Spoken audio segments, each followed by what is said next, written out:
Hi there, welcome to the video. This is how to break free from a freeze period where an individual has clammed up, the feeling of shutting down more emotionally within, a possible form of detachment, how to recover from that, how to gain back a level of self-control, and how to reach back out to people you value around you in your spaces and social circles.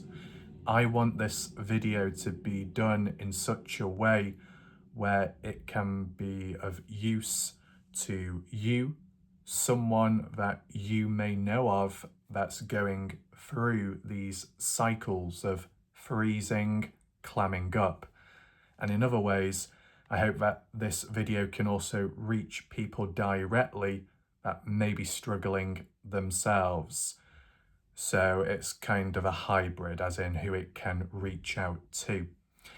The importance of this video is to explain what freezing is, different types of it, where it can come from, the origins, the causes and effects, and how it can make someone feel in the moment, understanding the length of time, the period it lasts for, and the differences there, understanding the internal, external battle and how things are faced daily, and then even how to recover, how to break that vicious cycle to become more grounded with sensory experiences and noises, sounds. And I'll be demonstrating some of them later in this video. So be sure to stick around for that and feel free to sit back and relax, listen in if you want. At any point, if it does get too heavy or too much, you can always pause the video, take a little break, get some water. You do whatever you need to do to feel comfortable. But first of all, what is freezing? What is clamming up?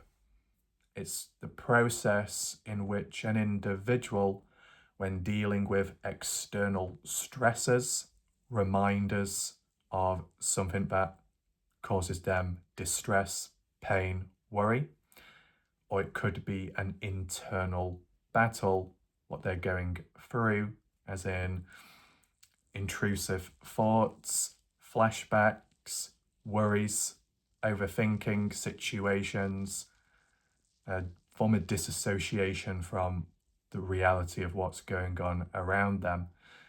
It can lead to emotional overwhelm, where things can build up in the moment. It can also be more long-term, as in before a freeze and clamming up, there could have been days leading up to this, even weeks or months, pushing certain feelings under the rug, just dealing with it inside quietly and not sharing, not releasing any of the weight off one's shoulders onto another person that could be there to listen or support, because the one with the symptoms feels it's best to just deal with it themselves because that's what they've taught themselves with time because of their past encounters, and maybe they just want to deal with it themselves because they don't want it to harm anyone around them. Other people keep it to themselves because they may not want to acknowledge it outwardly, because pretending it's not there, then it's not real, and then there's nothing to worry or face. But subconsciously, as it's building in the background, it can lead to a backlog and that overwhelming flooding, which can just cause a biological shutdown, a biological self-defense mechanism within the mind, the brain, where it kind of takes over as a form of self-protection. So that's how it can be considered, summarized. Clamming up can be the beginning, and that in itself can be temporary if it doesn't lead on to outright freezing. Clamming up is like cutting off ties with people temporarily, staying quiet, not being able or not wanting to communicate with people around face to face, through text messaging, calls, anything like that. Why exactly? Well, a person that's dealing with a lot in life around them, and even the past and what's going on in their mind at the time, can be a lot. It can be a battleground, a lot of noise, and the action of trying to communicate that with other people around may be too difficult. It might require a lot of energy. And if they're already consuming a lot of energy on overthinking and worrying and trying to cope with their internal struggles, that can take a lot up, leaving them somewhat depleted, lacking the energy to be able to communicate with people around them, and at times lacking the energy to be able to show the intimate, caring side of them and how they think and feel towards another person. That, because of that lack of ability and just not being able to do or show, can lead to a further withdrawal if prolonged, which can link into a freeze. If it isn't just intense emotions leading to some form of shutdown and self-protection, it can also in parallel be the inability to reach out to people, the internal feeling of failing themselves or failing a friendship or even a relationship, which adds more stress, worry, and panic, thinking it's over, that they've messed up, that the other person must be angry or upset. That additional strain and stress on the body can convince the mind that it needs to freeze up. When the pressure levels go to an all-time high, it's like a circuit switchboard turning off, cutting off the power to, remove any additional stress because the noise is too much. So it does stem back originally from their own troubles and struggles, and there may be triggers in between and certain self-inflicted beliefs which may not be true, but to them it could be, which leads to a further pushback. Most of the times when a person freezes or just simply clams up, it's not personal. It's not because of the other individual. It's themselves going through the symptoms and waves. Now, there can be symptom overlaps and other issues a person could be facing, which enhances the overall difficulty, such as if a person had OCD on top. During these moments of freezing up, clamming up, and the process to that, dealing with a lot of noise and struggles, the OCD part could come in line with overthinking and that desperate need to gain back a level of self-control, because without it, a person may panic and worry, and that uncertainty, that feeling of loss of power or loss of control can trigger additional fears, anxiety, and distress, further encouraging to freeze to try and save oneself, a biological survival method, in order to be able to possibly get on with basic tasks and certain day-to-day things. And on the outside, a person who isn't suffering or dealing with symptoms like that, when seeing someone who is, there can be a bit of a disconnect due to that internal versus external battle and how it's portrayed visually. Freezing can be an invisible symptom and struggle. In regard to the overlap of issues, it's also important to acknowledge the origins of where it can come from. All this is about understanding, what it's about, why it really is, and how it can come about as well. How it can first start with a form of, slowing down becoming a little bit subdued in a way. Clamming up is like the beginning of when things start getting difficult and tough for them. And if it continues or gets worse, then it can translate into a freeze. If it's a functional freeze, that can come down to them disassociating and their feelings and thoughts becoming numb, not feeling quite themselves, not feeling what they used to feel in general and about others, possibly, but still getting on with day-to-day stuff just because they have to, like an autopilot, right? But in regard to understanding that situation and problem, if you know of someone going through that and they've already acknowledged it, that that's what they do, that's how they respond and react to stuff, well, they may not be able to feel it in the moment. It is a big positive to them. It is a form of progress, even if it may not feel like it. Being able to identify the problem or identify the issue and the pattern to it is the beginning of being able to recover from it at some point. Because once you know what it is and possible causes and effects, then you get a slightly clearer roadmap of what needs to be done next, or the possible steps that can be looked at bit by bit, whether that be the person with the symptoms themselves or you yourself who knows of someone going through it, in which they know what the problem is, they may not know how to come back from it. Now, there might be some situations where an individual may be out of reach, as in the freeze phase, a longer term aspect where there's total withdrawal. There could be a system collapse. They themselves are aware of the issue, but they may not know how to come back from it. And you yourself may unfortunately not be able to reach out to them for numerous reasons.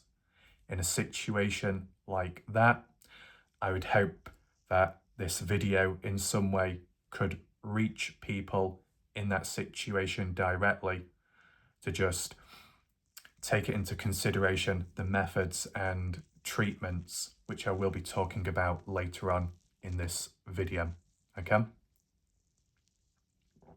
So, besides understanding it, besides a level of acceptance, it is still important to acknowledge the origins of where a deep freeze, the form of clamming up, can come from.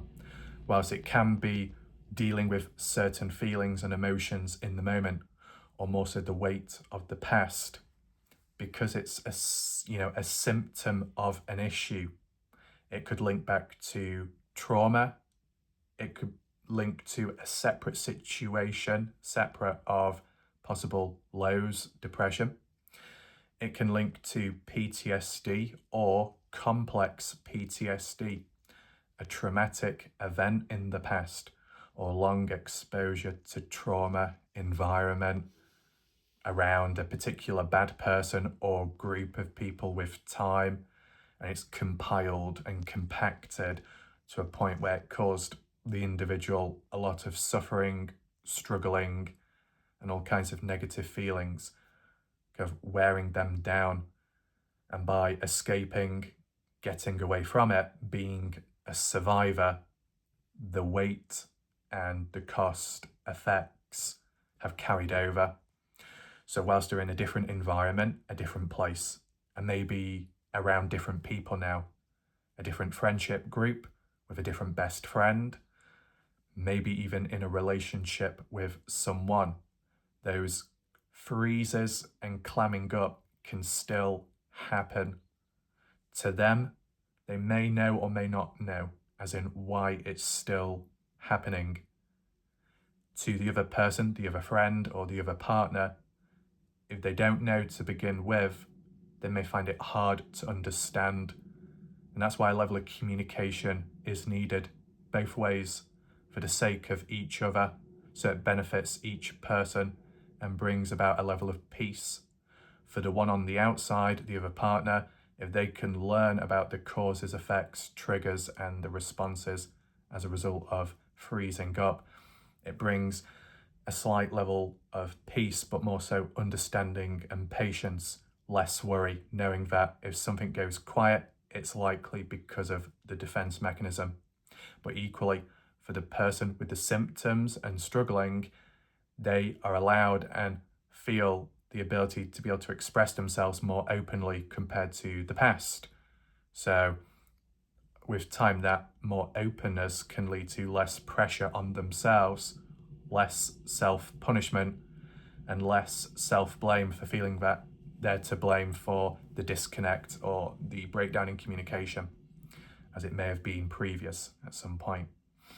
So the origins of clamming up and freezing can result back to past experiences and memories which carried over like a personal weight on their shoulders. And like with trauma, PTSD, complex PTSD, there can be triggers in the present that could be senses, sound, noises, vision, smell, the taste of something. It can be a memory which triggers a past experience, brings it into the moment and reliving it.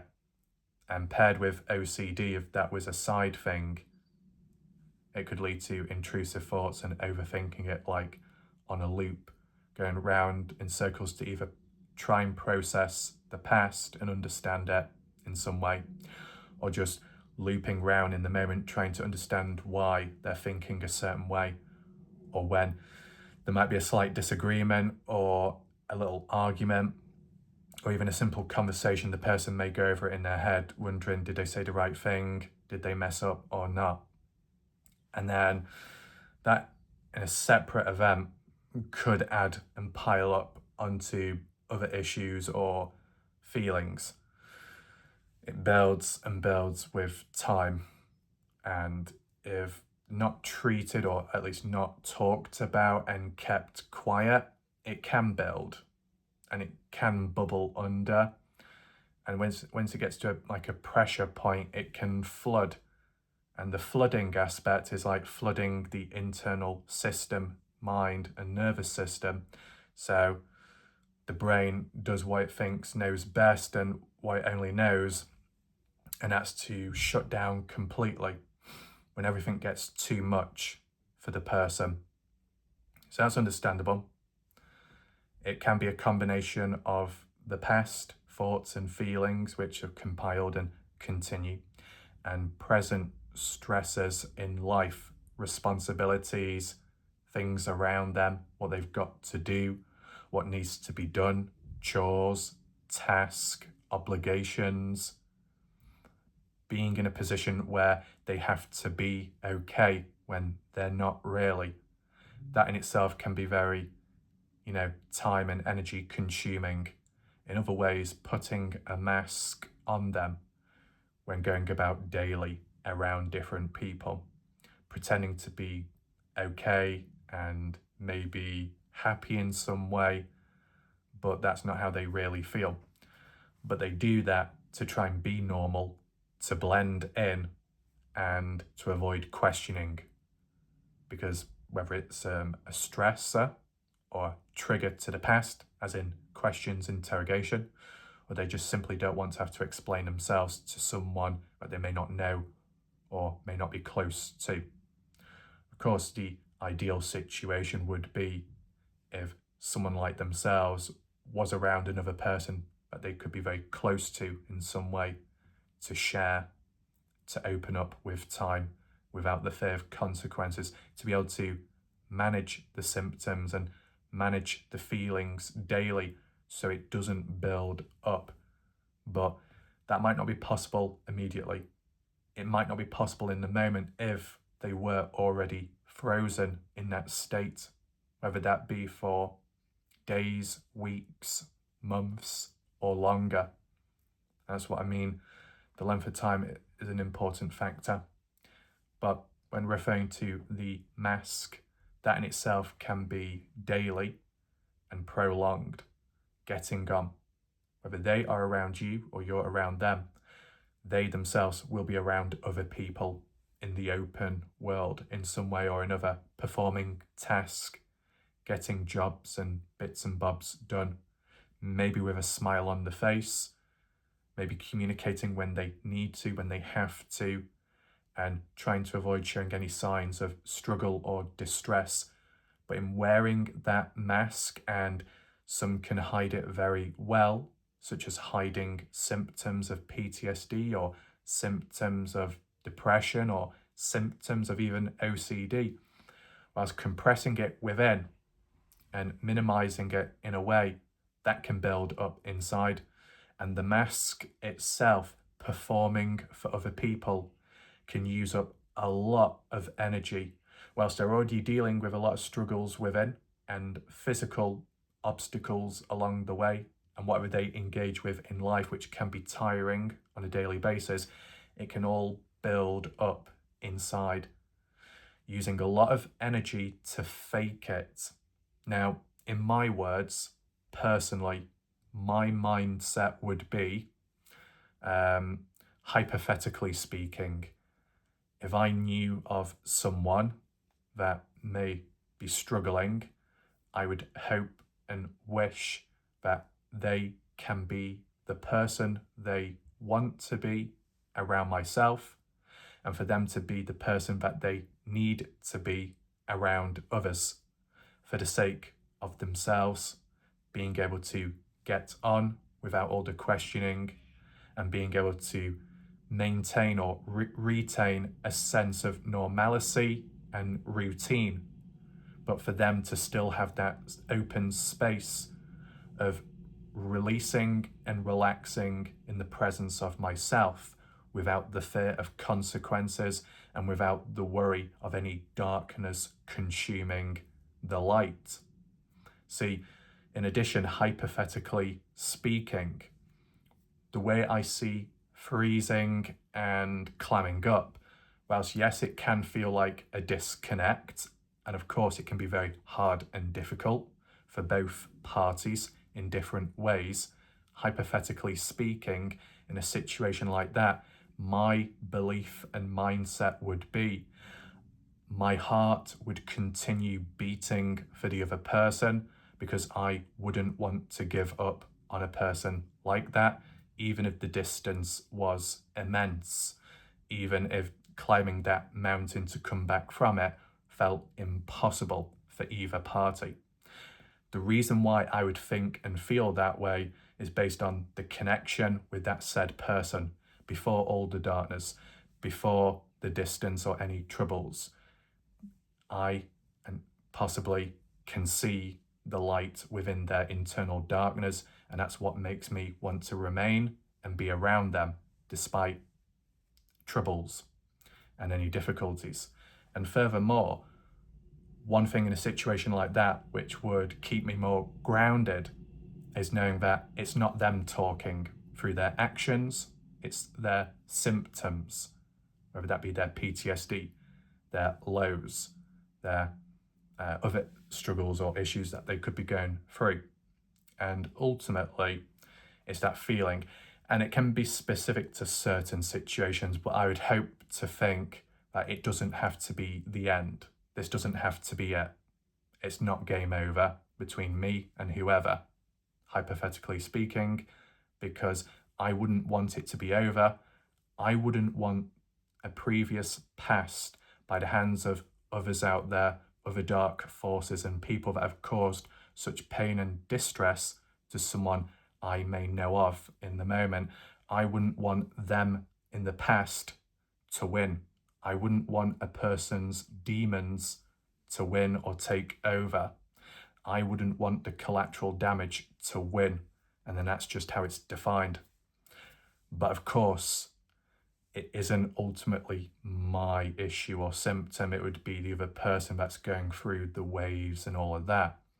But that's just what my mindset would be from my point of view, as in trying to communicate or get it across that for them, it might feel like game over, the end of the world or a certain situation.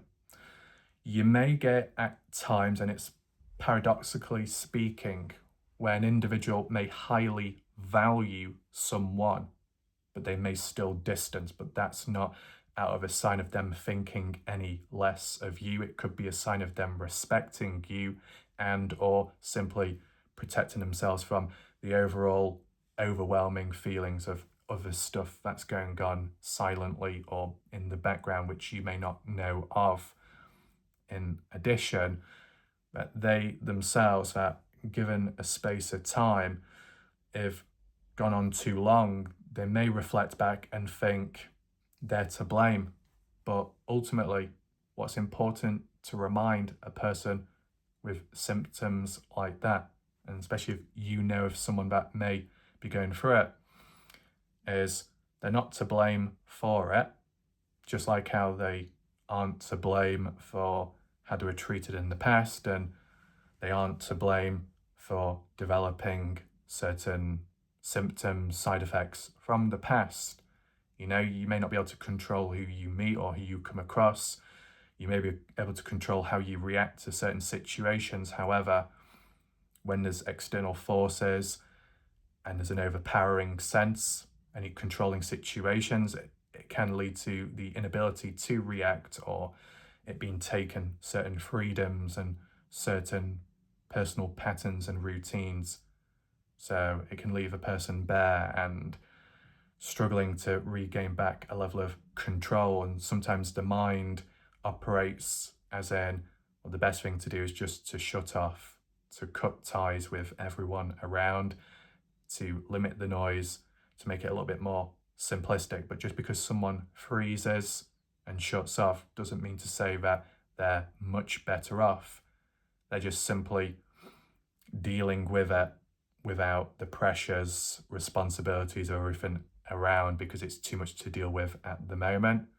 And maybe, as in like with energy, they're already using their maximum loading capacity with other daily tasks. And if masking is involved, using that energy on that to be able to function whilst freezing.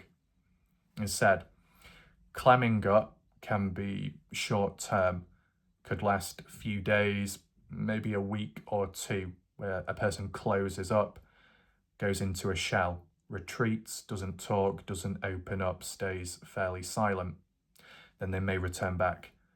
But if it's quite intense and difficult, the situation, if it escalates, it could lead to freezing, where the individual needs more time to recover, more time for a level of self-protection, for that defense mechanism, the brain and mind, as in cutting ties emotionally, numbing. There could be a vulnerability hangover, where in the moment or just before the feeling of things got too real, it could have been a trigger which led to a freeze, but it wasn't personal. See, the past can still play a significant role. An example to explain how a freeze could have come about, if it wasn't directly because of a personal one-on-one situation, if it's more the past, it could well be that something that was said, shared, oversharing, and they felt that they talked too much, and then they blamed themselves after, or felt too exposed and revealed, and they panicked, they got scared, they ran, because they worried that if they shared how they really feel, how they really struggle, if any of that came out, that the other person may reject them or push them away or think less of them.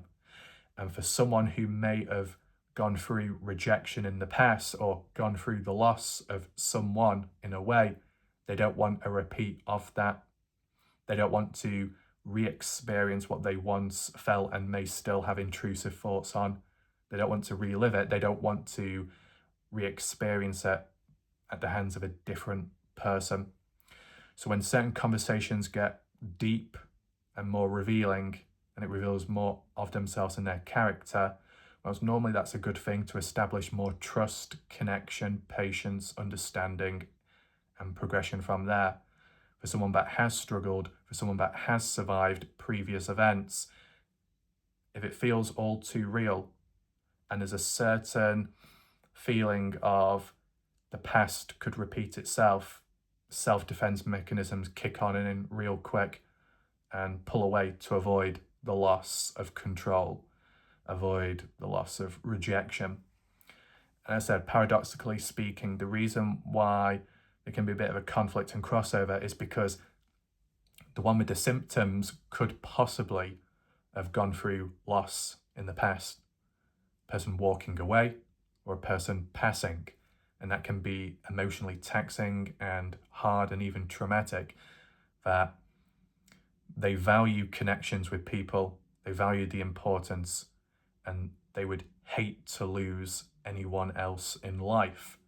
So whilst they're connecting with people in the moment and getting somewhat close, besides the fear of rejection if they share too much, there could be a fear of the other person being lost in other ways if something bad happened to the other individual.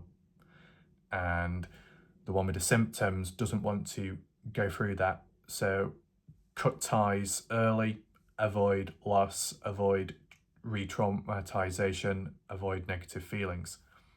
It could well be that nothing bad does happen or nothing bad comes out of it, that the other person is willing to stay, to be present, to be supportive, that they really do care and think a lot of the other individual with the symptoms, that the person can look beyond certain symptoms, and that, one person with the symptoms could feel a level of brokenness about them, that there's no hope, and yet the other person on the outside looking in could look beyond that and see so much potential within them, that there is more to it than what's on the surface level, that those internal struggles and any demons within, beside that there is still light inside, and that's what keeps the person present, keeps the person wanting to be close and progress onwards in some way.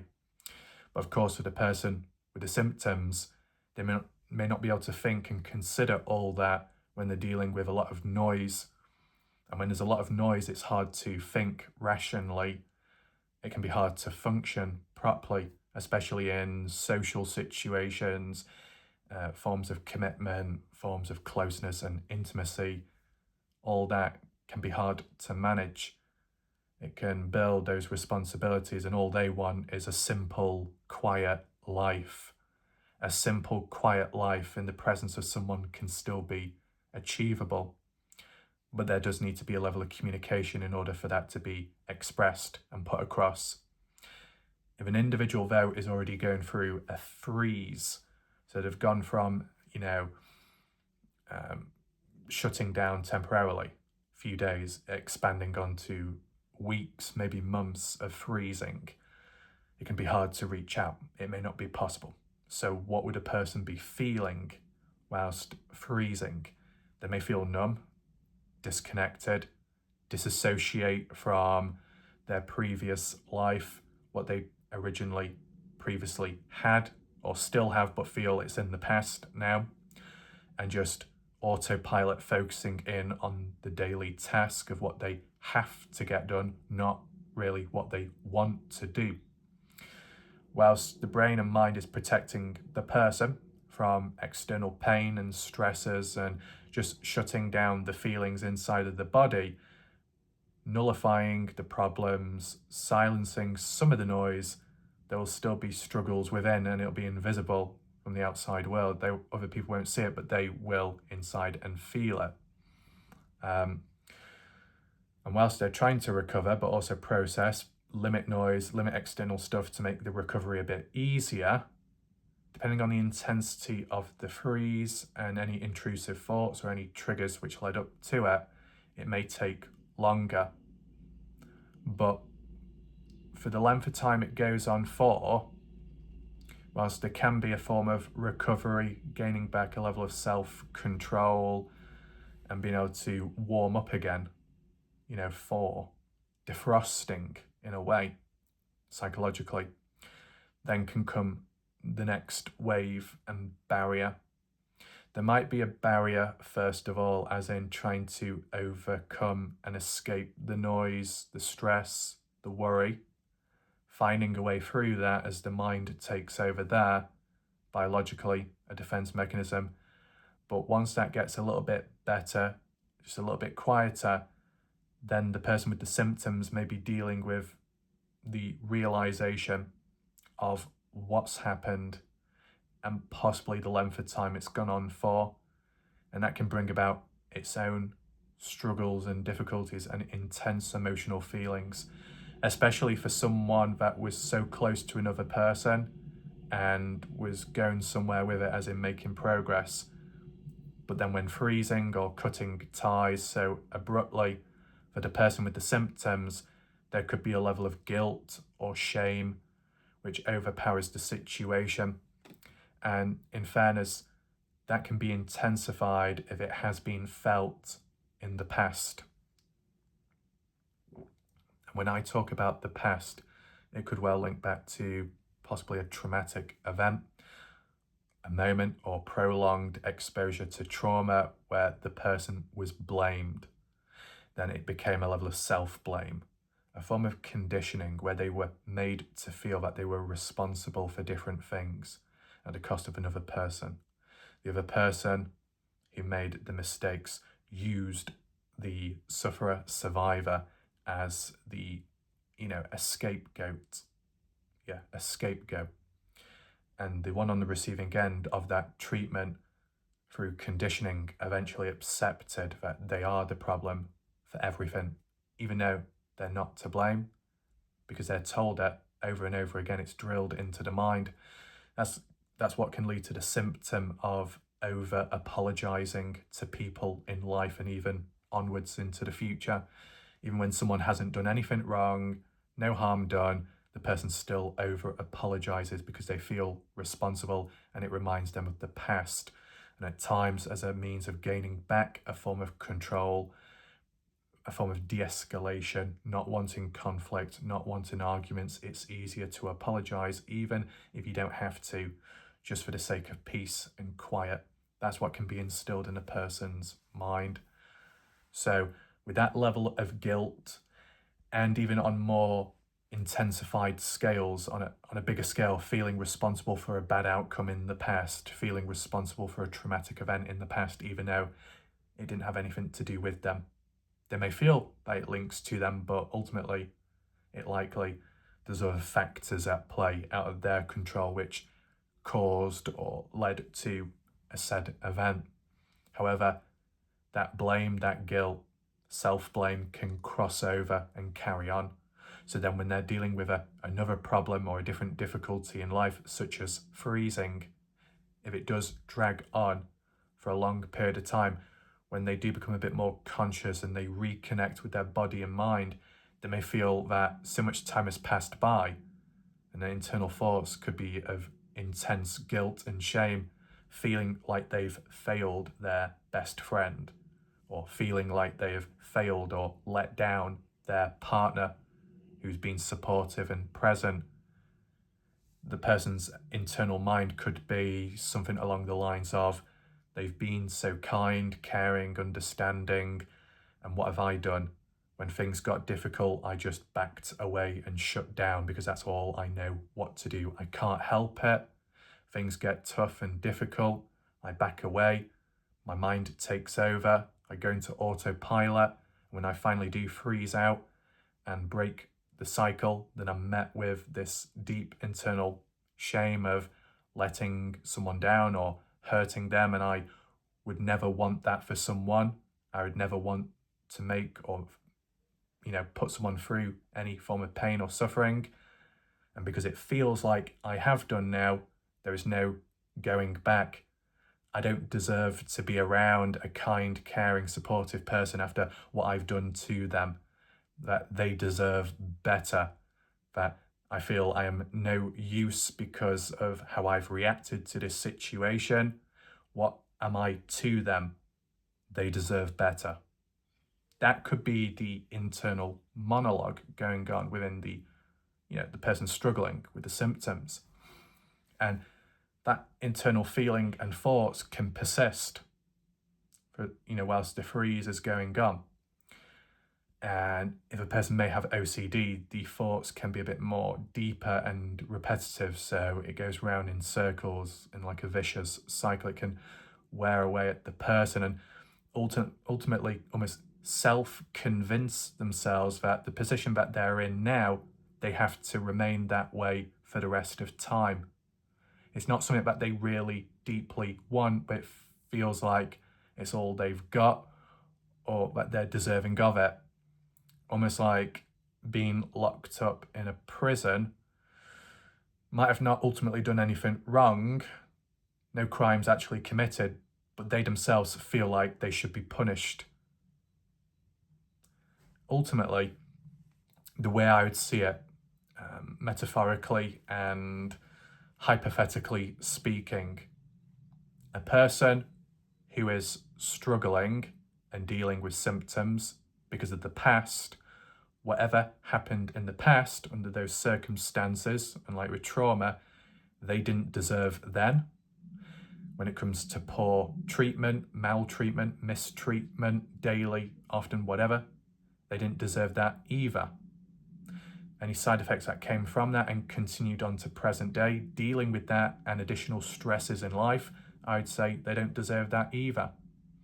When finally reaching a point, a state of collapse, not being able to continue that normalcy with a mask, masking it to strangers, masking it to the other friend or partner, I'd understand, as in it would get to a point where things can drop or collapse. That's not their fault.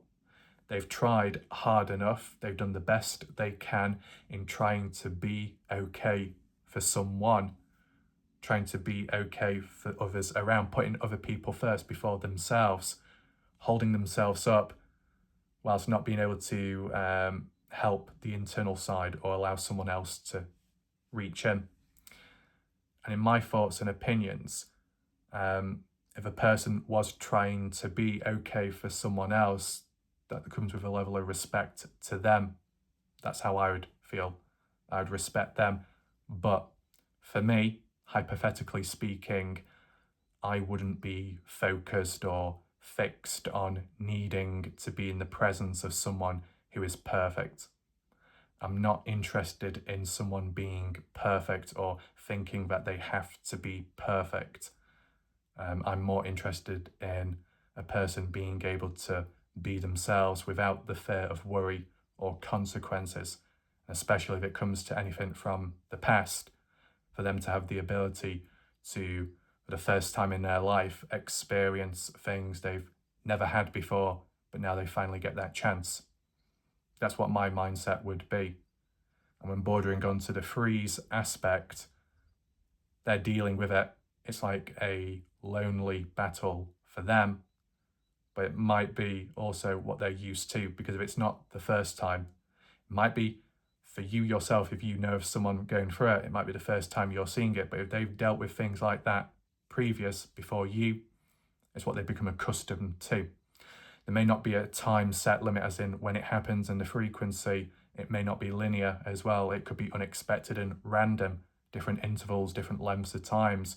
One could be really long, another one could be much shorter. Next one could be medium, and then onwards longer. Sometimes it can come down to if they've had previous episodes and freezes, moments, and then they've come back, but then they've not had enough time to recover from that previous one. And then they may fall back into another withdrawal, and it might be more intense or significant if the previous one hadn't been dealt with or there wasn't enough time to settle. But, you know, if they've gone through it and it's not new to them and they're maybe somewhat aware of the situations, it's likely what they know, all they know. You know, if they've been let down in the past, they don't want a repeat of that. So they need to get stuff done, or if they're struggling or dealing with it, they'll deal with it by themselves, because then they're familiar with the only person around themselves without needing to worry of others present and how they could cope and how they could react. Shutting down, cutting ties brings a form of peace, but it doesn't completely cut all the noise. And that's why it's important to acknowledge that just because someone may freeze or shut down, they may be getting on with stuff. It's understandable without the knowledge to think that they've just moved on in life and they don't care anymore. And it's a cold reaction and lack of care from them. But there is a chance that deep down within their mind, they're doing what they're doing because they've got no choice. They have to get on with their daily stuff. They've got no choice there. But internally, there could be a whole different situation going on. Action-wise, they may not be able to show levels of care or acknowledgement, but invisibly inside of them, that might be all they're thinking. And for the length of time it's gone on for, maybe their own mind hasn't changed. Whilst the length of time's gone on for yourself, your heart hasn't stopped beating for them. Equally, in their own way, their mind may have not stopped thinking of you. There is a physical, action-based disconnect because it can require the mind to function and to make the next action. And the mind is frozen, static, unable to move, unable to make the next move, unable to reach out. Once, thawing out, defreezing, if then met with the barrier of any shame or guilt, them blaming themselves for what they've done, them blaming themselves and feeling bad that they may have hurt the other person, it kind of reinforces in their mind that they shouldn't reach back out, they shouldn't try, they should continue where they are because they may feel like they don't deserve the other person, or they may feel like the other person deserves better. But there's that invisible want and needs, that invisible mindset of the one with the symptoms may feel what they want compared to what they don't deserve. The other half, the other partner, the other friend, or the best friend may feel like, despite darkness, despite silence, despite freezing, doesn't change how one thinks of the other person. The spark could still be there, the care could still be there, the funny moments from the past are still there. It's not being tainted. And it might be hard to get that message across to someone that is out of reach, but, hypothetically speaking, what I would say is, in my mind, in a situation, a person's freezing, self-isolation, it doesn't taint or ruin the past, what they had, hypothetically speaking. Any good moments, any funny moments, any interesting moments, that's not overshadowed by the current situation. The previous positive memories are still there, and the connections haven't been destroyed by the other person's actions ever since. Separate things. The good memories were such as when they were themselves or when they were able to be. And then the other moments of disconnect or disassociation or numbing or almost like a robotic format, that's not really them. It's the internal body, the mind, defense system, partially in some ways the body clock as well, where it kind of like takes over, goes into overdrive, overfunction, and pushes on as a means of protecting itself. Not protecting itself from the other person, but protecting itself from their own thoughts and past troubles and struggles, okay? So we're talking about what it really is, understanding that. The causes behind it, we could go into just a little bit more. The effects, well, already gone on about that. The effects as well with the guilt and shame, feeling like it's gone on too long, it's not possible to return back. It is possible to come back from it, providing the person wants to deep down and the other person is willing. Both ways, the communication. The time and length of it, in other words, it can lead to a debt. If a person feels like it's gone on too long, the silence, by their own actions, they're not to blame for it. They're trying to cope, they're trying to survive. You can't blame someone for trying to survive in this world. They're doing what they can. It can still be hard for both people on different ends. It can be a struggle, but the debt can build where the one with the symptoms who feels like it's gone on too long when comparing, contrasting with what the other person has done for them, like being supportive, kind, patient, and all that. That depth may feel like being in the presence of such goodness, kindness, and light, that one isn't deserving of being able to be in that spot again. But, you know, it comes down to the one with the symptom. What do they really want? What do they really need?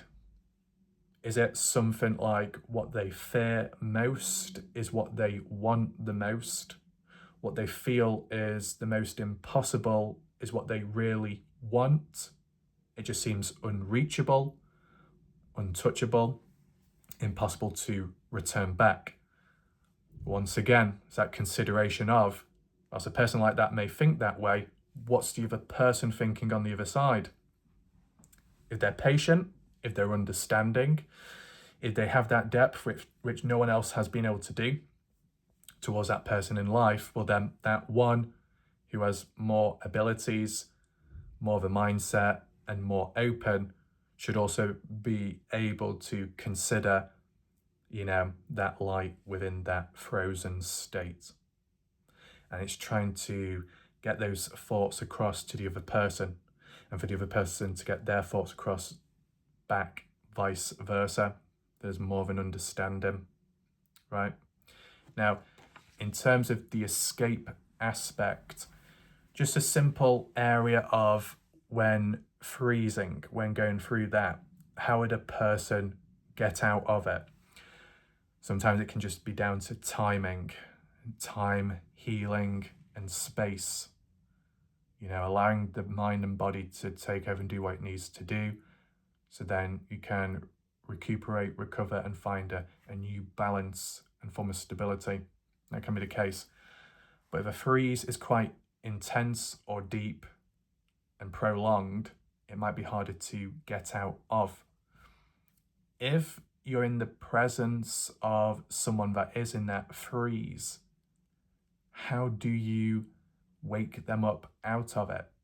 Even if they were present, they may have like 1,000-yard stare. They may look right through you. They may not truly see you for you like how they've done in the past. It can be hard, but it's because there's a lot going on in there where it's kind of taking over their mind and prioritizing other situations. In some ways, sensory sounds can help calm the individual and slowly wake them up. Certain methods, as in grounding effects, bringing them back down to reality. Because when a person freezes or clams up because of dealing with a lot of internal and external stresses and pain and noise, because it can get very loud inside, it can lead to a lot of distractions, not being able to consider everything else around, and all the critical thinking is out of the window. So any grounding effect where it can bring someone back down to reality, to allow them to breathe, allow them to slowly open up and feel things around them in the present. Because paradoxically speaking, whilst a person may be frozen, clamming up, and they remain static still, mentally and or physically, they're frozen in the present, but their mind could well be preoccupied with the past and even reliving, re-experiencing feelings and sensations of the past, which feel like they're happening in the present. There can be certain symptoms of PTSD and complex PTSD.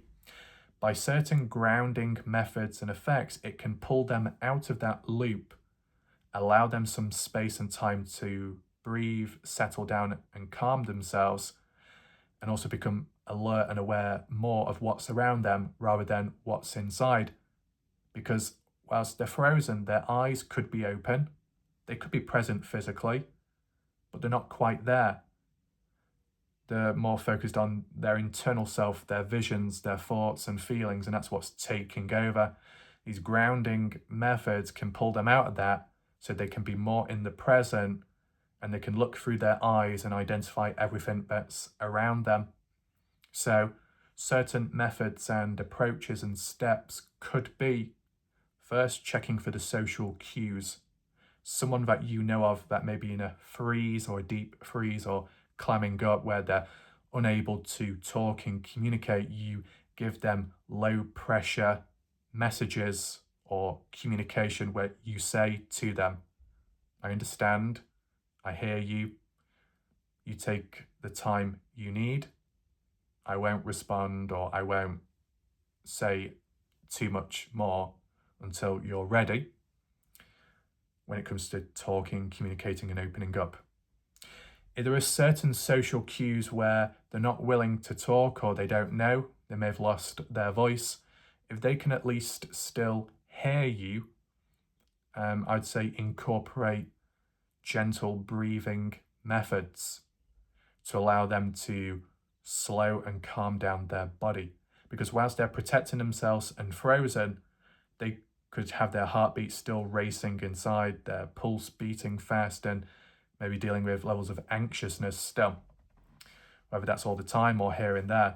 If they can at least hear you and respond to certain suggestions, providing there's no defensiveness from them, then I would say introduce the gentle breathing methods where you say to them and you mirror it yourself as like a level of interactional syncrasy. You tell them or suggest to them what they can do whilst you perform it, demonstrating it to them. And then if they start doing it, you continue doing it with them. By doing it with them, it symbolizes that they're not alone.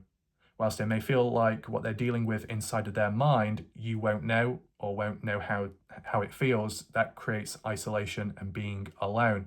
Even being in a room with lots of people, if they are dealing with issues inside and no one else is, it can still feel like a lonely experience. But if you can engage with a certain activity, even if it's very small, in which they can perform it easily and you do it too, it builds a level of trust. It can build a level of being on the same page, doing, feeling the same thing. It bridges that gap of isolation, that their ability can be matched with your ability and vice versa, and you go at the pace that they're comfortable with. Brings about a bit of easing of the body and the mind. So the breathing method can be a nice slow breath in, inhale, like that. Hold it for 2 seconds and then exhale through the mouth. And then you'd say to them again, breathe in, hold for 2 seconds, and then slowly exhale through the mouth. And repeating that enough times till they're calm, or they may even show that level of calmness. You can even suggest to them for them to relax their hands on their knees, on their legs, on the ground.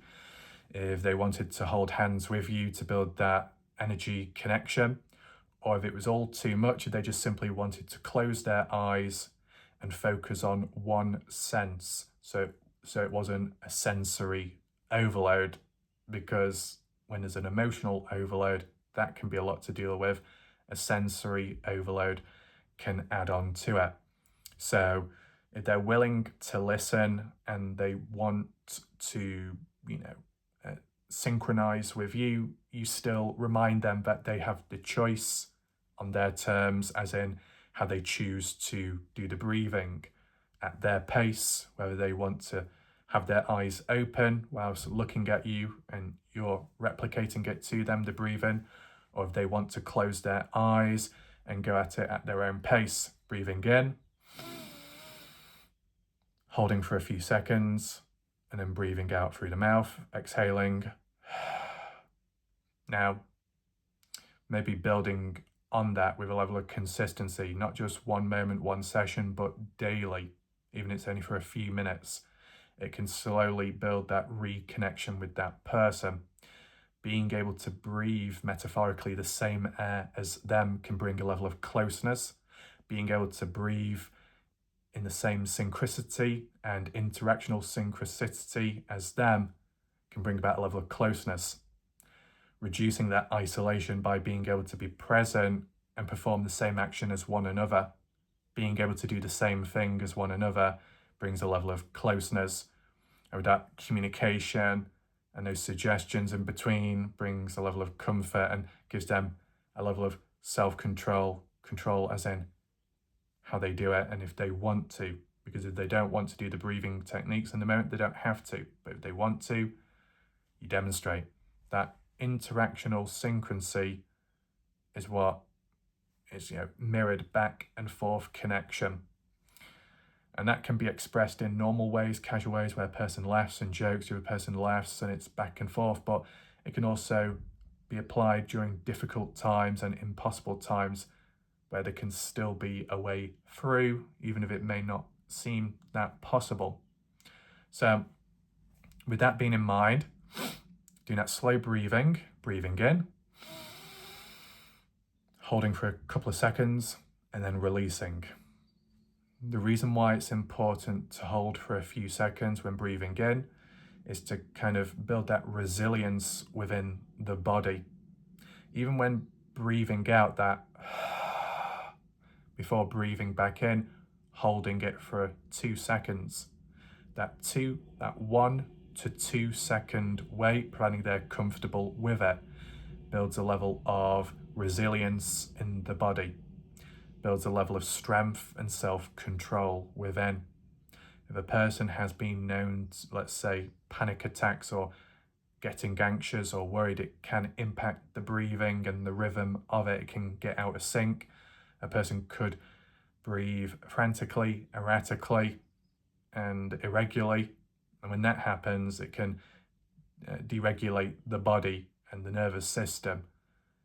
So it's like as one thing falls, then the other, and it's like a knock-on effect. If the breathing is impacted, the brain, the mind, and how it feels can be impacted. The worry, the concern can be exaggerated, and the feelings get worse within, and it feels like everything's closing in on itself, and it feels like being trapped. It can also feel like end of the world.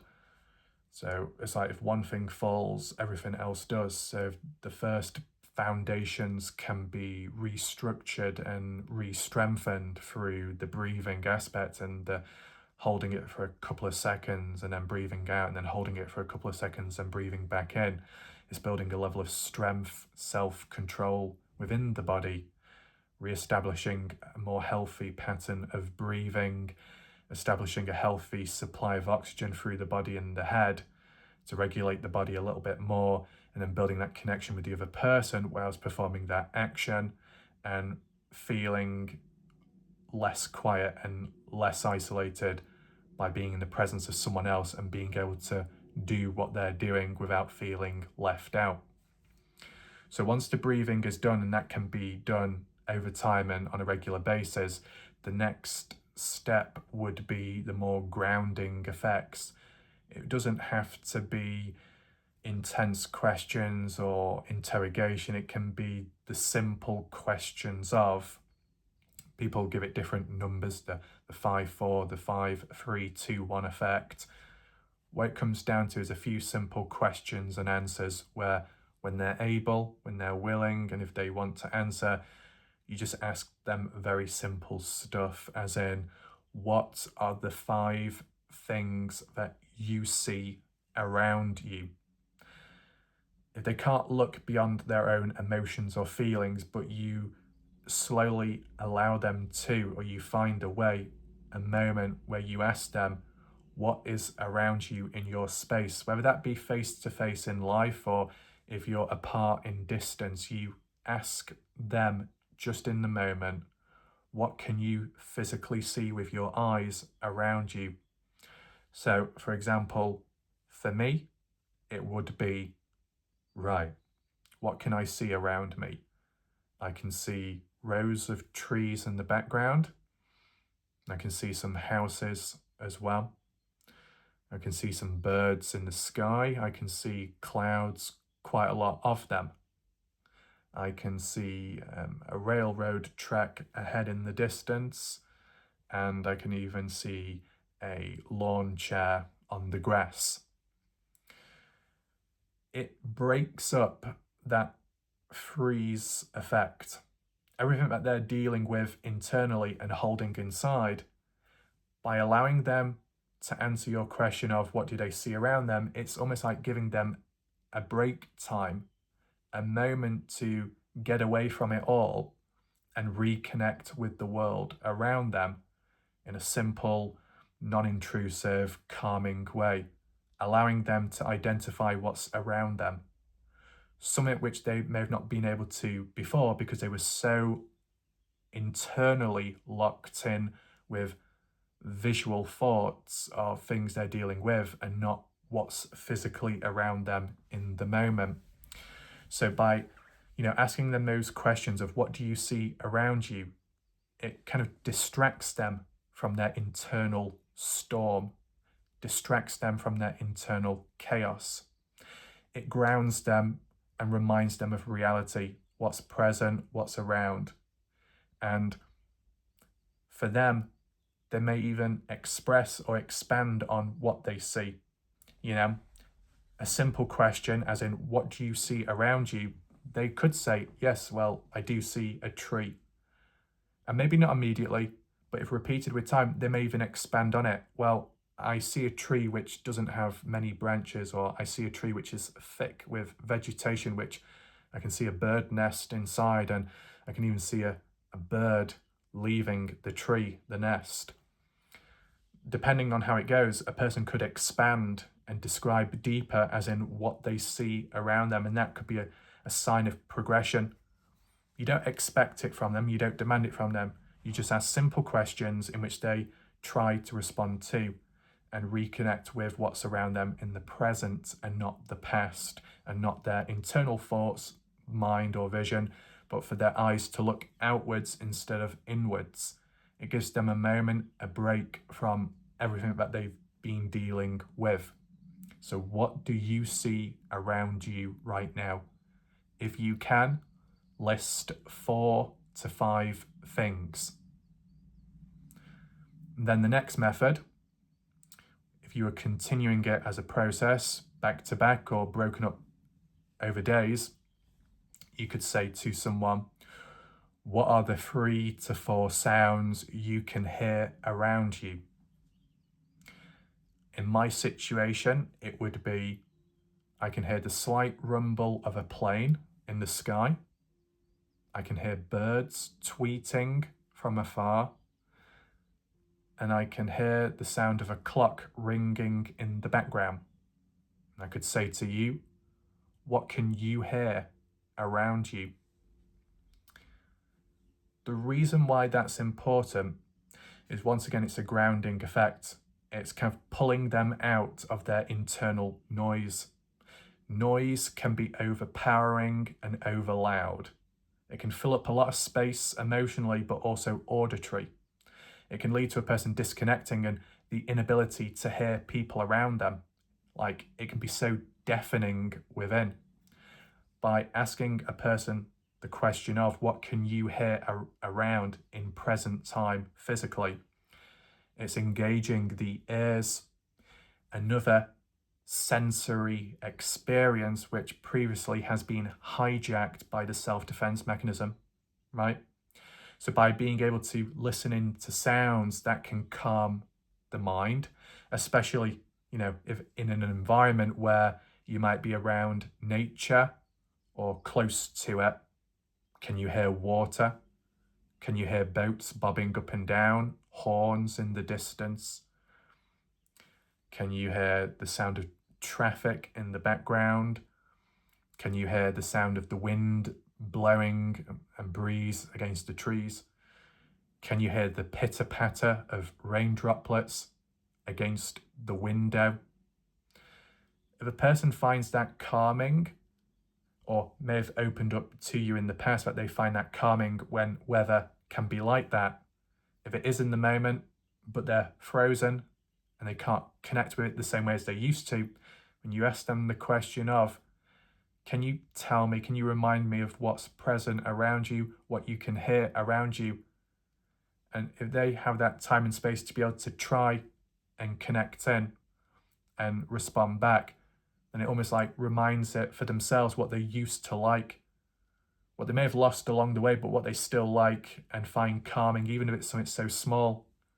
It makes them reconnect with their true self, what they really like, what calmed them in the first place, and so on. The other questions you could ask them are, can you give a list 2 to 3 things you can taste right now? And that could be the action of drinking some water, drinking a drink. So if it was like a fizzy drink or a 7-Up, a diet drink, whatever, and it's got a taste, you drink it, and it's like, yeah, I can taste it. And it might trigger, not a bad one, but a positive memory of what they used to drink, what they used to enjoy.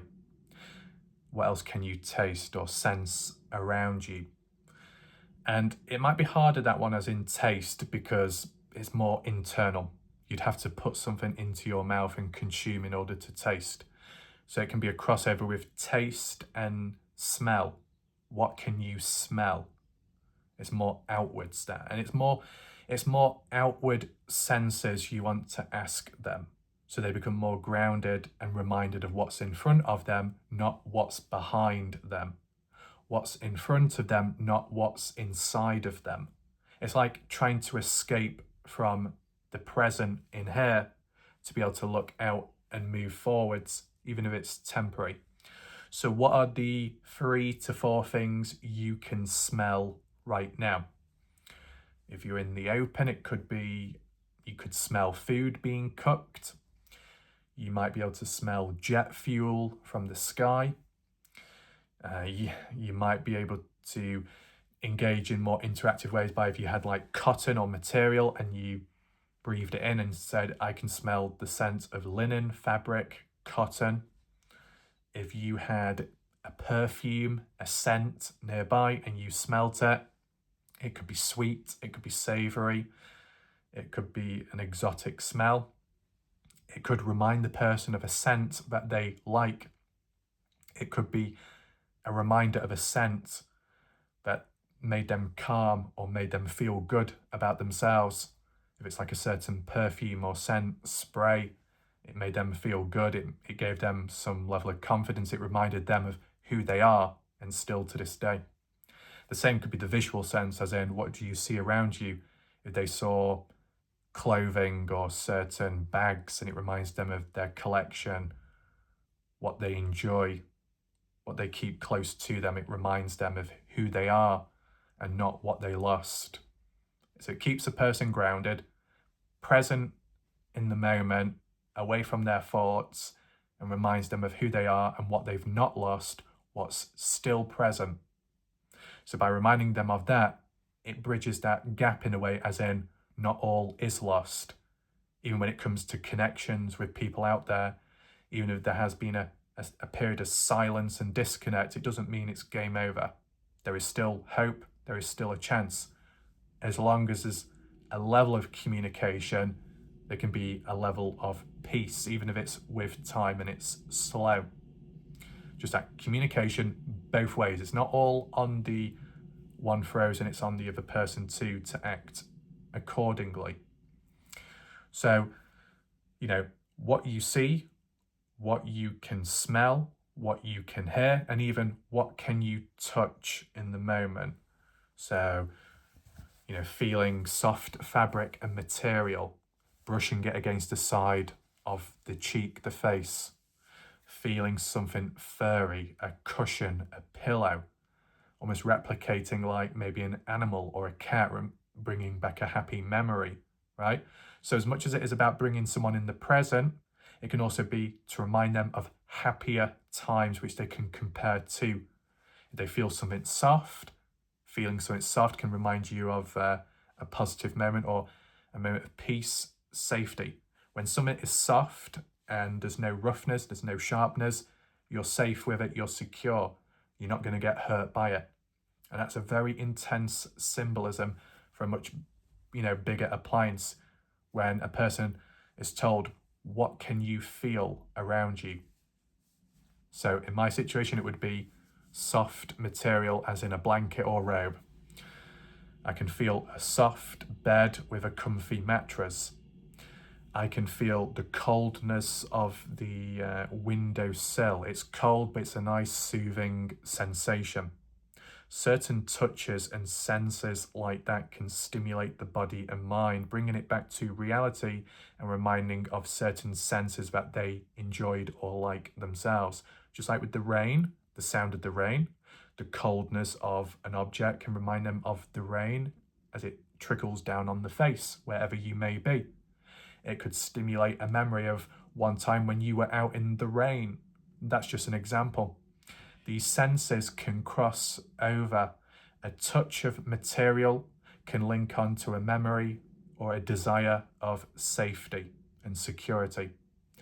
The feeling of coldness can be a reminder and link to the visual or sound of rain, which brought a level of peace in the moment, if you like, certain aspects of weather or nature, and so on and so on. It kind of crosses over because each sense is connected and can establish and imprint a memory.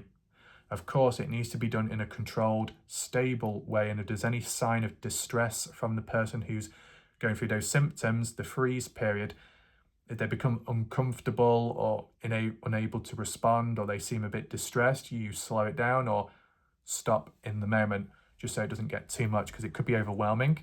As much as it is about, grounding them and maybe even bringing back some memories previously in a positive way, there could always be that possible overlap with intrusive thoughts or intrusive memories because of the bad past. And if there's any signs of that, you slow things down so it doesn't get too much for them.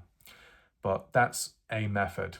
Other methods could be if they were conscious or able to write of how they feel.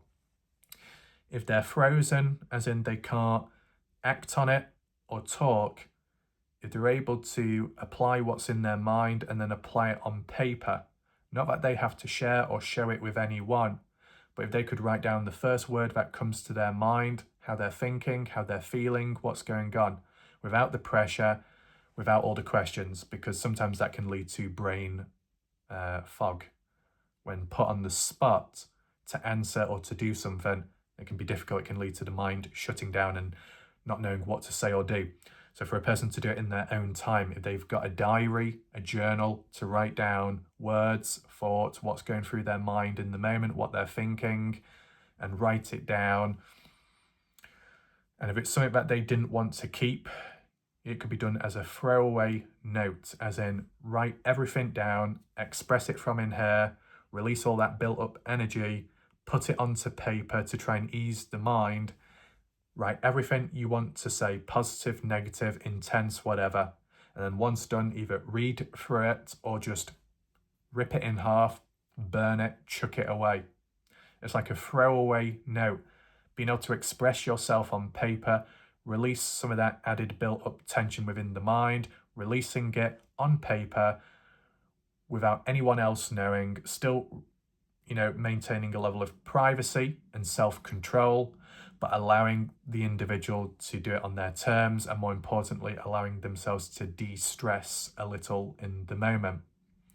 And if at any time there was a grounding effect where they started writing more and more, and they preserved it if they wanted to, if they ever got to a point of sharing those notes with someone without having to express it verbally, they can be the methods. But the initial first step is just being able to write what's on a person's mind on paper and then chucking it away afterwards, ripping it, disposing of it, so no one will see it. But at least they get to express themselves instead of dealing with it in here all the time. Doing it externally on paper, digitally on a phone, tablet, notepad, it just allows those thoughts and noises to be shared and spread. In a more ideal situation or in a daily situation, one person's struggles can be shared or cut into half with another person nearby to support them. Instead of carrying the weight of the world on your shoulders, if you're around some people or someone, a partner, where the problems can be shared and halved, it makes everything a little bit easier. But in a more intense severe situation of troubles and struggles, and if a person's frozen, considering any of that might seem impossible. But by writing it down on paper or writing it on a notepad digitally, it simply allows the mind to share that weight and half it in a way onto a more physical, visual note object, making it a bit easier for the mind, still maintaining that level of self-control, as in who sees it and who doesn't. That's what can be done. And it's something that they would do themselves. If you know someone that is in a situation of freezing, you could possibly suggest to them, if you wanted to write anything down and then tear it up afterwards, I won't look, close the eyes. A grounding effect to build or rebuild a level of trust and safety could be being present in the moment with them if the social cues are welcoming the presence. Being present in front of them, suggesting to them maybe write a note, explain how they feel on paper, and saying to them, I will turn around, I will close my eyes, maybe even facing them direct, closing your eyes to prove to them that what you mean you're serious about and you hold that truth and you don't lie. By keeping your eyes closed, it creates a level of bonding and trust. They may still trust you and think very highly of you, but when a person is in a freeze state or clamming up with all the tension inside and past memories, it can lead to the person feeling very scared, maybe a little vulnerable, shaken up inside, trust issues, hypervigilant, very cautious. It's nothing personal. It's not a loss of respect. It's not a loss of safety to you. It's just that what they see and what they feel inside is different to how they would normally be and how they would normally see you. So when they're struggling, it's their symptoms talking and acting. But if they can hear and you say to them, if you want to write it down on paper, I'll close my eyes. I'll face you to prove to you that I'm following through with what I said. Keep the eyes closed, no looking. They can do the writing. And then they've got the choice to say, you can open your eyes, I'll share with you the notes, or you keep your eyes closed still. And then what ends up happening is they can rip the paper up, they can delete the notepad, they can do whatever they want with it. And then once it's done, you open the eyes again. And nothing's changed, but it allowed them the moment of trust to be built, which may have been harmed in the past or taken from them, where they felt trust could be built with someone, safety could be built with someone, progressed and got so far with an individual, and then the other person turned on them, rejected them, walked away, or they were lost. So it led to the sufferer-survivor developing possible trust issues and worry, and the self-defense mechanism kicking in, as in, see what happens when you get too close to someone. It can be self-taught in the mind that that's how it's always going to be. It's not, but that's how it can feel. If that person had moved on, found someone else, and the same thing happened, if they found someone else, they got close, there was some level of trust, there was care, there was positive happiness, safety and security, and then it was pulled away, the other person pulled it away, ripped it off, walked away, disappeared. For that sufferer-survivor to have already gone through it, to use all the energy up inside to give it another go, another try, and to be let down again, it's very understandable as to why that maybe feeling of hope would be gone and they just couldn't trust in anyone or rely on anyone. So where they go from there and how they deal with things may be more reinforced that they deal with it alone because they can only trust themselves and rely on themselves because other people around let them down constantly. And the second or third time it happened, it like nailed it, as in, say, no change. So by the time they get round to you, it might feel like it's an impossible mountain to climb. So these grounding methods and effects to try and get through to them, to remind them of what you both have, or to establish something new, to build that trust back, to rebuild or build new trust, to not completely overwrite the past, but a new future, a difference for a change, bringing in certain factors and values that they always wished for and wanted, but never knew how to explain or say. Because maybe to a point, a lot of what they want or wish for equals what they're most scared of. And why would a person be scared of wanting certain stuff? Because what they want, it makes them feel good. It's what makes them feel alive. But in order to get there would mean, re-going through a timeline and milestones which may have been experienced in the past up to a certain point. Until then, it all went wrong. So people in the past showed positive signs and qualities which the sufferer survivor felt in positive ways and wanted and needed. So it built trust, security, and then if that was taken away, it doesn't do much good for them. It's like playing with emotions, giving someone what they've always wanted and then taking it away from them after, just when they've settled down. When they finally feel comfortable, you take it from them. It's not good, and it can cause a lot of distress and pain. So in a process in the moment where you are a completely different person to everyone in the past, by establishing these methods, grounding tools, building that trust, building that rapport, and giving them a form of power, it allows them to maintain a level of control, to kind of like come out of that shell and open up just a little bit more. And even with writing things down, that can help. Now, it doesn't just have to be that, because there are other methods which can be applied, as in sounds and frequencies, pitches and tones. Maybe to one person who talks in a certain way, if they've got a calming voice, if they talk not too loud, not too quiet, but even those that may whisper like ASMR, in many different ways, certain voices and tones, even accents, can attract someone to you, but it can also bring about a level of peace and calmness. Some people may watch videos or listen to people talk, podcasts, in order to sleep, to rest, to relax.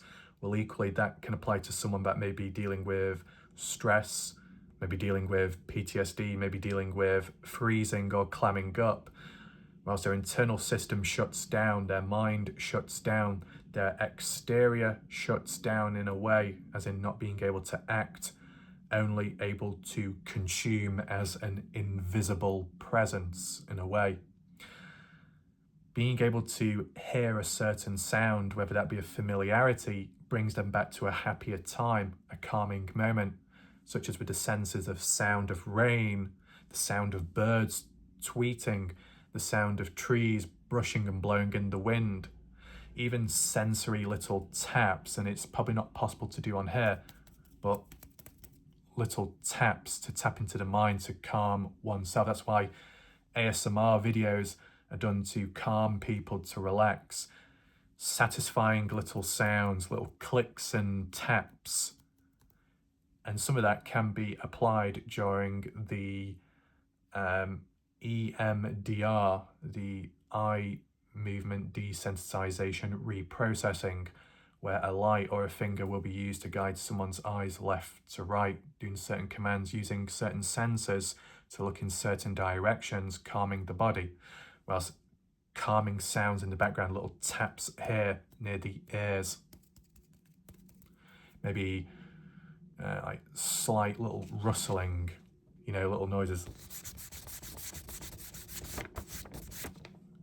Like that, or the sound of waves or water brushing and waves hitting one another, that swooshing sound. Just certain sounds.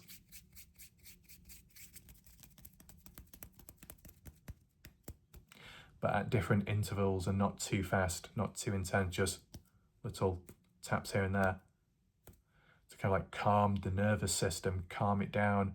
It's like regulating the body and lowering that defense mechanism, saying it's okay, it's safe, you're in a safe place.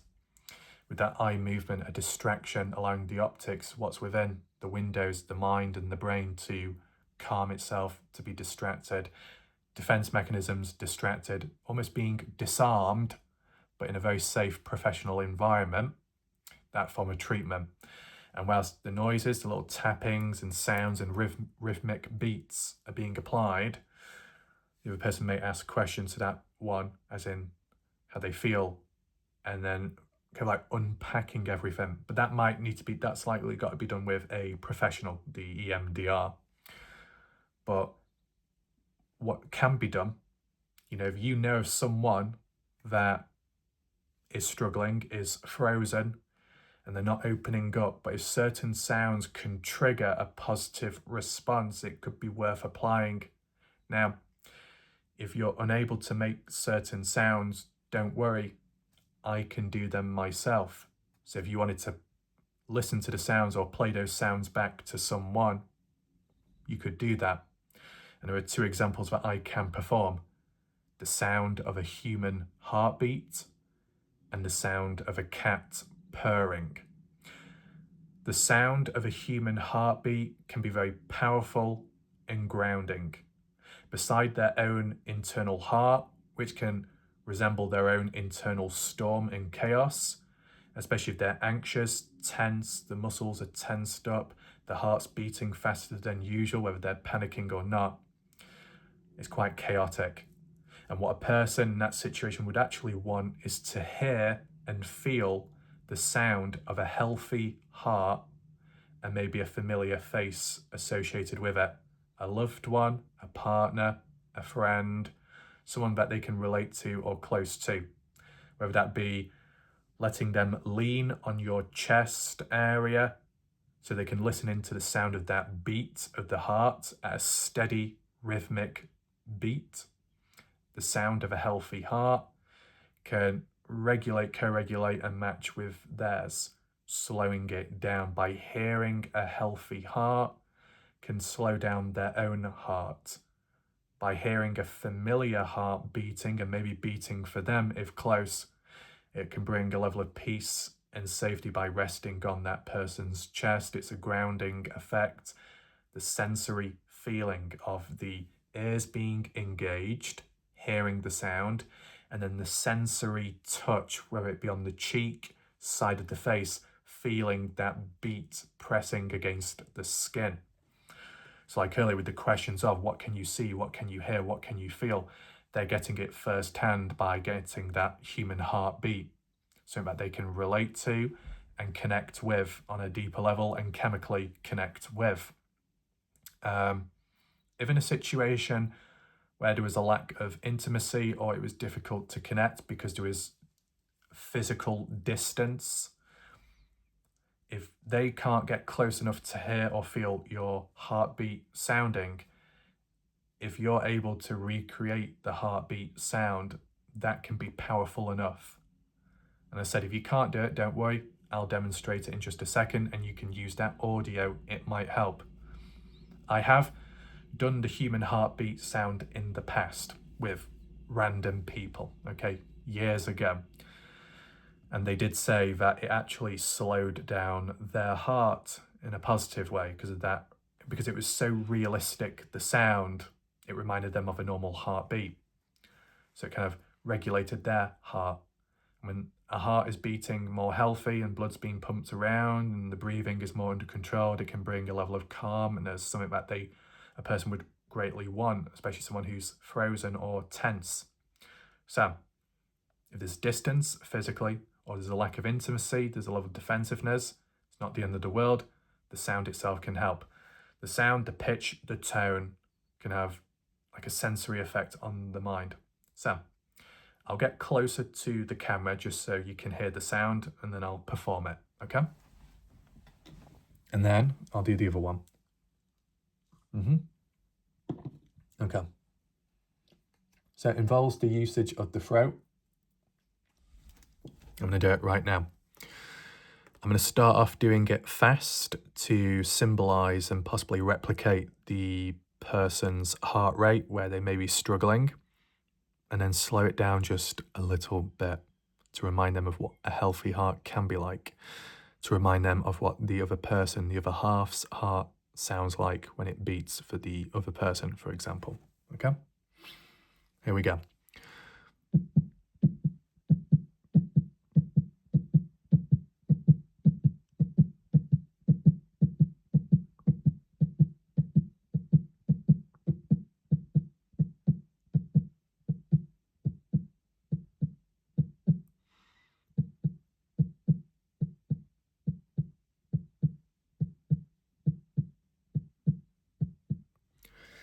With a few little breaths in between to calm. Breathe in. Hold and then out. And repeating that. Breathe in. And out. Allowing that heart to slowly settle.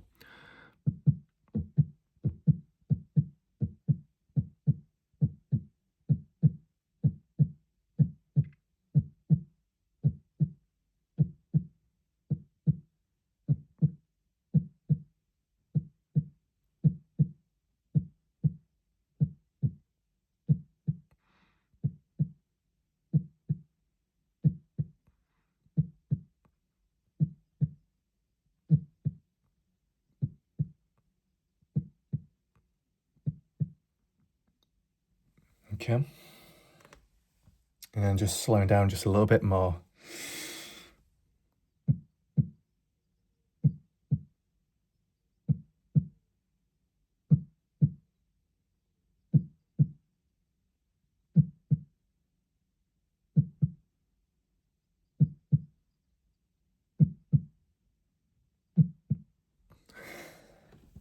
Like that. That's just an example, okay? Doesn't have to be perfect, but just that pitch can help. It's like a reminder of what a heart can be like. It can bring them back to reality as well, because they may lose the sense or feeling of their heart if they're dealing with a lot within their mind. And in other ways, when it comes to the heart itself, metaphorically, it can come across as if they might have a strong heart, they might have a big heart, a lot to give, but in that moment, not able to. And in those ways, it can lead to the added stress, the added pressure upon themselves, because if they think very highly of themselves, as in being a good person, being a very kind individual, putting other people first like how they always have, and thinking a lot, thinking the good in people beside the darkness, and even their heart being very big in positive and caring ways, that if they become somewhat aware and active out of the freeze period, they may think, where did their heart go for them to act and react the way they did when other people are around with their present, caring and supportive? They may feel really bad about the situation and feel really hurt or blame themselves. So doing this heartbeat sound redistributes that. Whilst their heart, they may think that their heart has stopped, or they can't continue, or it's stopped, as in they can't return back. The heart beating symbolizes that it's not dead, the connection's still there, the thoughts, the considerations, and that their heart is still present as well. That cross connection in a way. So in other ways, if you needed the face or how it looked, it's with the throat, the back where it's like.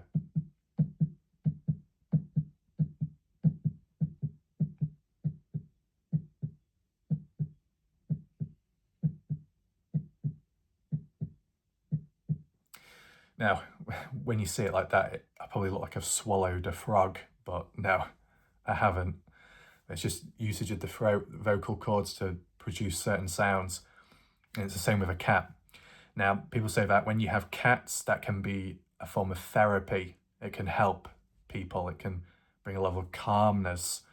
The hertz, the frequency of when cats are purring, you can feel the vibration if it's resting on your chest or on your arm. And a cat's purring, it's because it's happy, it's secure, it's safe, it's relaxed. So if a cat's purring when around you, that's a very good positive sign. So relating to that purr, relating to calmness and safety, that can reflect onto the handler of the cat, where it makes them feel good about themselves and calm too.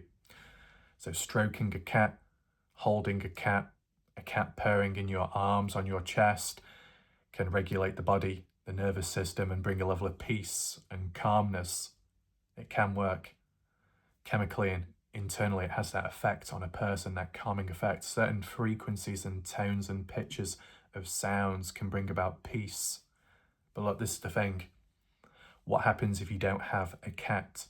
You don't have access, and there's no cats around. Don't worry, it's okay. I've got you. I can do the sound of a cat purring. Now, I have demonstrated it in the past, and cat owners have said that I do sound like a cat. Sometimes when doing videos and I've been purring like a cat, certain viewers have said that they're, cat owners, that their cats in the house the ears have stuck up, they've been looking around, they've been looking at the screen because they've heard the sounds. So it's been reinforced that it is effective, it does work, and it's realistic to how a cat could sound when purring. And with that frequency and tone, that can lower someone's guard and frozen state to relax and ease them, even if it's only temporary, to calm them down. So I'm going to demonstrate that right now. And once again, if you don't have a cat, if you can't purr like a cat, you can just use my audio if you want. I'm going to get close to the screen again, just so I can make the sound. The way I do it, kind of involves using the upper teeth and letting them overhang the mouth over the lips, chin area. Then it involves like purring with the throat. But the purring isn't like purr like that. It's more of a breathing purr, where I'm breathing in through the mouth as my mouth is closed, teeth are exposed, and then as I'm breathing out, I'm purring in and out. So I'll demonstrate that right now, okay? So you imagine yourself around a cat, a comfortable, warm environment. It goes something like this.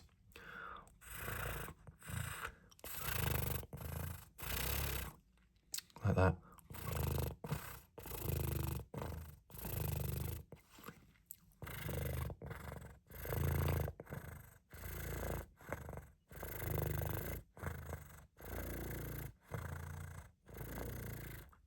That purring sound.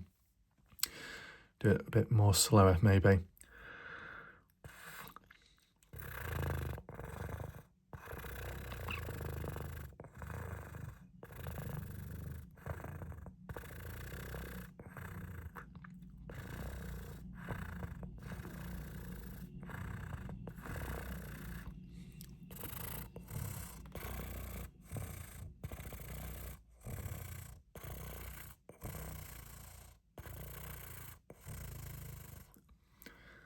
Nice slow breaths, hearing that cat purring, resting upon the arms, the chest, nice and slow. Okay, do it one more time.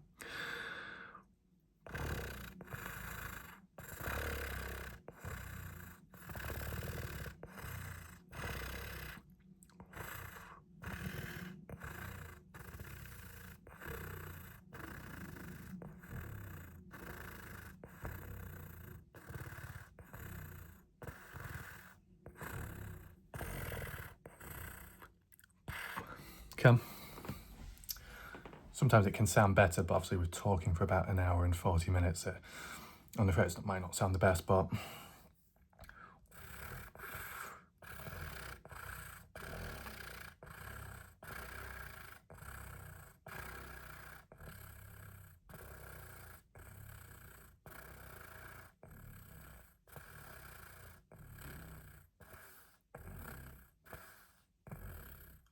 so the vibrations within. And as well, I think, let me just say, more so on the mouth area, if someone's put their hand over someone's mouth like that, you can feel the vibrations. So not only do you get the auditory senses, you can get the touch-based senses as well to touch in and connect even further, okay? So some of those sounds, and even, let's just say, even if you didn't want to use these sample sounds, You can always improvise. If you go on YouTube, you go online, you will be able to find videos of cats purring themselves, sound of human heartbeats, even more realistic. There's always ways of playing it. It's like some people may listen to a 4-hour long video on YouTube, which is just calming, gentle storms, rain droplets to help stay calm, relaxed, or if they're studying, doing work, revising, education, they might listen to certain music or sounds to ease themselves. The same can happen to someone who's in a deep freeze if done correctly and at a steady pace. Okay? As for my closing thoughts on the situation, ultimately, whilst the person has retreated and it's done as a form of self-protection, it is likely that what they've done wasn't a result of what they ultimately wanted. By pulling away or disconnecting, it's likely what they didn't want to happen, but there was like no choice, as in the mind took over and shut down as a means of protecting itself. That what may have happened can be unexpected and a bit of a shock and surprise. Sometimes it can happen where a connection is good and fine and positive, and then suddenly there's no more of that. It just stops. Is it because something was said, something wrong, something bad done? Likely not. It's not about, the other half shouldn't blame themselves. There's more at play, and that can be internally within the other person. But yeah, in terms of the freezing and the length of time, yes, the length of time it goes on for, the harder it can be, or at least the harder it can feel. But, one consideration, if they were ever to be able to think and, use a bit of perspective, would be, despite the length of time, how do you feel? So the questions, what I ask as a closing point now, if the people are able to consider it, okay? Or if you play this video to someone who may be struggling. The questions, what I want to briefly outline now is a form for you who may feel like a connection has been lost, too much time has elapsed, that you yourself may not feel worthy or deserving of being able to return back to someone who you may value greatly. It can be a very hard time. But the questions that I would ask you are, at a time of when you were present around a said person, how did they make you feel? Did they show signs of safety and security? Were they consistent and frequent, as in showing up, communicating? Did they make you laugh? Did they make you laugh a lot, where you may have lost your voice almost? Did they drain you at times because a situation was full of intensity and passion, but for the right reasons? Did they ever leave you with a level of hunger and desire, wanting more, wanting to come back the next day to re-experience certain stuff?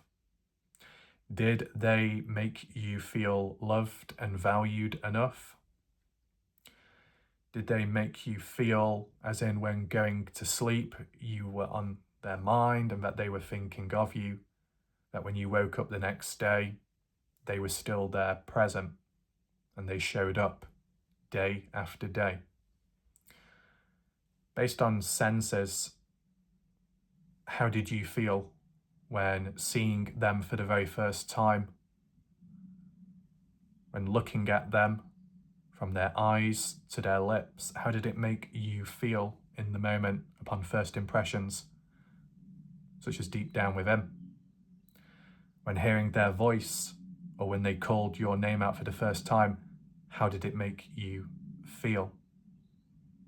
Was there anything expressed within? Any sensations, positive ones? And importantly, times where things were a little bit difficult or tough, when there may have been a blip, a bump in the road, whether that be external, a separate situation, or if you yourself had a bit of a hard time or a bad day, were they present for you? What did they do for you at times like that? Or if ever there was a time where you were physically ill, poorly, did they look after you in some way? Were they thoughtful? Were they caring? In terms of how you respond to those questions, you can write it down, you can throw the note away.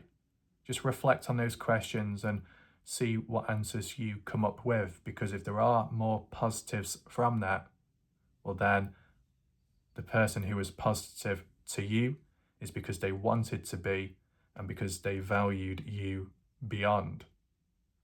So what's happened in between shouldn't taint what's previously occurred.